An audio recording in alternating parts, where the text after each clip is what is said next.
নমস্কার বন্ধুরা, কেমন আছেন সবাই? মনের মানুষের আরও একটি ব্লগে আপনাদের স্বাগত।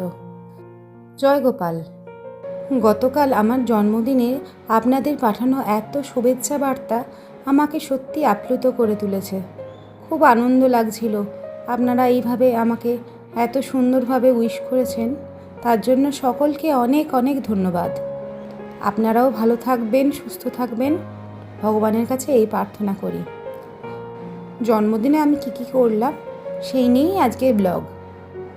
আর্য স্কুলে বেরিয়ে যাওয়ার পর বাবা দেখলাম বাজার থেকে মাটন নিয়ে এসছে। সেই মাটনটা রান্না করতে করতেই চলুন আপনাদের সঙ্গে একটু গল্প করি। জানেন, আমরা 3 বোন। আমাদের বাবা মা আমাদের 3 বোনকেই খুব যত্ন করে মানুষ করেছে। মেয়ে বলে কোনোদিনও অবহেলা করেনি। ছোটোবেলায় আমার খুব ধুমধাম করেই জন্মদিন হতো। পুরনো বাড়ি থেকে সবাই আসতো, আশেপাশে পাড়ার দিদিরা, দাদারা সব আসতো। খুব আনন্দ হতো জানেন। আমার পিসির ছেলে তাপস দাদা প্রতিবারে আমার জন্য কেক আনতো।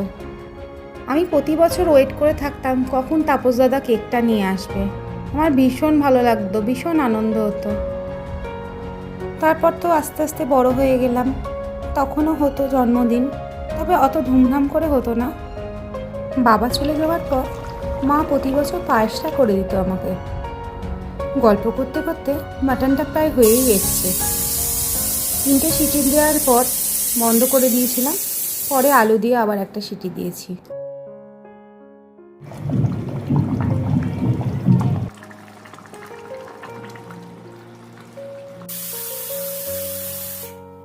শাশুড়ি মা বলল যে তোর আজকে জন্মদিন, তাহলে তুই একটু পায়েস কর। তাই পায়েসটা বসিয়ে দিলাম।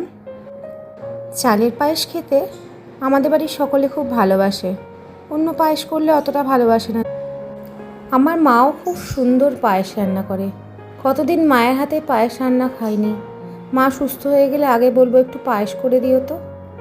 আমি দেখেছি যতই ভালো করে রান্না করি না কেন, মায়ের হাতে স্বাদই আলাদা, তাই না বলুন? প্রত্যেকের ক্ষেত্রেই মনে হয় তাই হয়। মায়েরা সব অন্নপূর্ণাই হয়। আমার শাশুড়ি মাকেও দেখি খুব সুন্দর রান্না করে। পায়েসটা হয়ে গেছে। বাবা ইলিশ মাছও এনেছিল, সেটা ঝাল করেছিলাম, আর কালো ছোলা দিয়ে ঘুগনি করেছিলাম। মা, এ নাও তোমার বার্থডে গিফট। এটা তোমার বার্থডের জন্য গিফট। তুই কোথা পেলি? এটা তো একটা সারপ্রাইজ গিফট, তুমি খুলে দেখো। বাবা, কি পেলি রে? আমি আর বাবা আগে গিয়ে কিনে এনেছি, লুকিয়ে রেখেছিলাম তোমাকে সারপ্রাইজ দেবো বলে।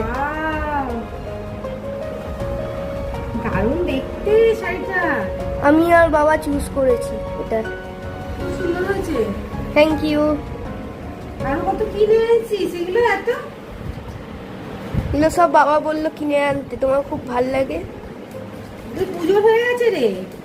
হ্যাঁ, দেখো সবগুলো দেখো। বাবা ক্যাডবেরি। তোমার ফেভারিট জিনিস। এটা তুই খেয়ে নিবি? হ্যাঁ, আরে আর ক্যামেরাতে ছবি তুলছিস? হ্যাঁ হ্যাঁ, মা, আমি তো দেখিনি তুই ক্যামেরাটাও এনেছিস। এ দেখো।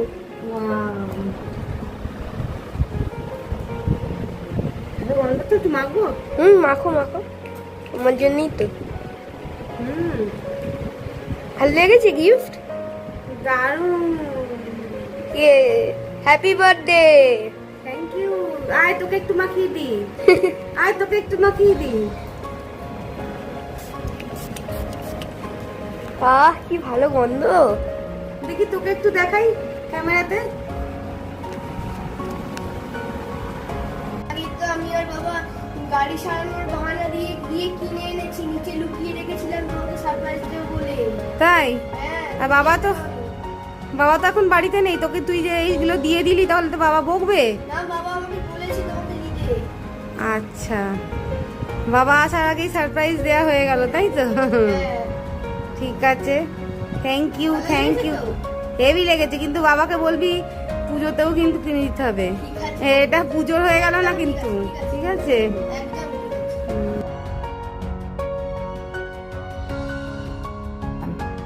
আর্য আমায় রেডি হয়ে নিচে যেতে বলল।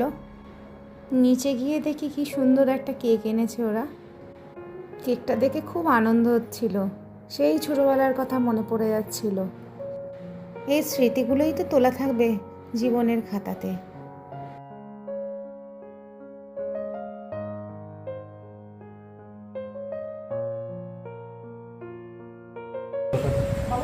Happy birthday to you, happy birthday to you, happy birthday dear lovely mom, happy birthday to you.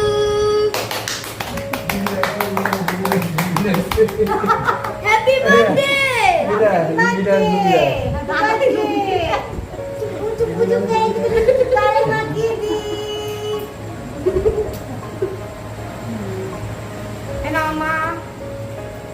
Happy birthday cake খাও।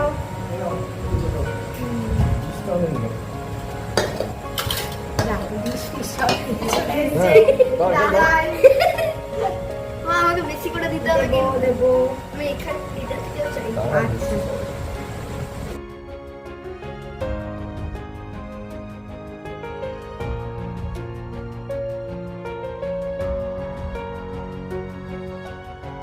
খুব আনন্দ করেই সারা দিনটা কেটেছে। ব্লগটা তাহলে এখানেই শেষ করছি। আপনারা ভালো থাকবেন, সুস্থ থাকবেন। আর মনের মানুষ পেজটাকে যদি সত্যিই মন থেকে ভালো লাগে তাহলে অবশ্যই লাইক, কমেন্ট আর শেয়ার করবেন, আর ফলো করে রাখবেন আমার পেজটা। সবাই ভালো থাকবেন। জয় গোপাল।